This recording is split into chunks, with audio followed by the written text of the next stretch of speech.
Good morning, and welcome to Redeemer Lutheran Church. I'm Pastor Gary Lodeholt. One of my favorite miracles of Jesus involves the exorcism of demons from the Gadarene demoniac. You may remember this story.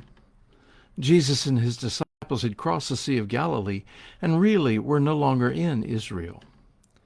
There they meet up with a demoniac who couldn't be controlled.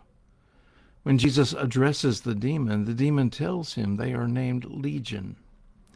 In the end of the story, Jesus sends the demons into a herd of pigs that run into the lake and drown. Well, nowadays we listen to that seriously, but back in Israel they would have laughed and laughed at that story. You see, the demons ended up in pigs, a perfect ending a Jewish audience would enjoy. But more, the Jews were being oppressed by the Romans, and to have the demons named Legion, which is what the Romans called their groups of soldiers, would have been hilarious. They were able to poke fun at the Romans and call them demons too. Maybe we poke fun like that if we have strong feelings about our own political leaders of one stripe or another. But if we were under oppression, we'd be looking for opportunities to make fun. This week of July 4th, as we celebrate our freedom, we are looking at some of the stories of the judges, particularly the judges who were very faithful to God, and now they led their people to freedom. In each case, the people had fallen away from God, and God had raised up an oppressor to bring them back. When they cried out to God for help, God would raise up a deliverer called a judge, and then they would walk with God again until they fell away once more. Our story today involves some of that humor we were talking about.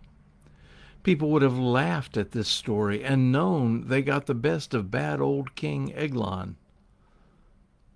Come along for the story of Ehud. Ehud's story is found in Judges 3, and at the time it was the Moabites who were oppressing Israel. Again, remember that God had raised up the Moabites to oppress Israel so that Israel would be impelled back to God. When they were, the deliverer God raised up was Ehud.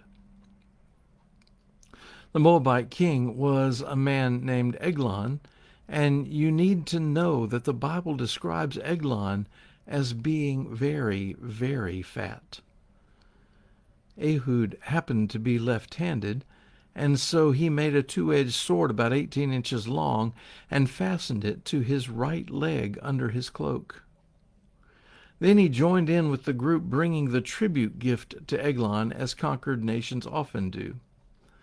They presented him the tribute gift, and then they left, but Ehud turned back, saying that he had a secret message for the king. The guards searched Ehud to be sure, but swords were carried on the left leg to be drawn by a right-handed person, and that's where they searched him. They didn't search his right leg, because that was unheard of to carry a sword there. Ehud told the king he had a secret message, so Eglon sent everyone out of the cool roof chamber where he was standing. Ehud drew near and told King Eglon that he had a message from God, so Eglon stood up to receive it, and Ehud drew his sword and thrust it into Eglon's belly. Again, the Bible's description is very vivid, saying that the sword went in all the way past the hilt and the fat closed over it. Then Eglon left the roof chamber and locked the doors behind him. Eglon's servants found the door locked and said to themselves, "Perhaps the king is relieving himself in the cool chamber," and they waited outside while they supposed Eglon was using the potty.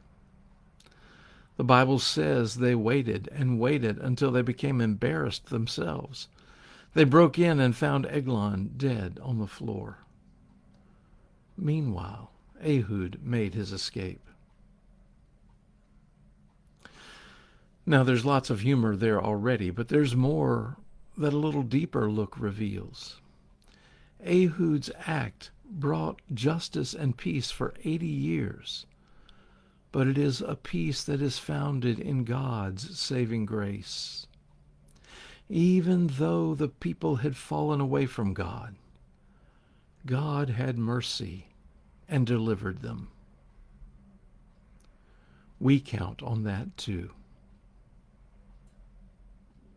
Thanks for watching, and remember to let this day belong to God.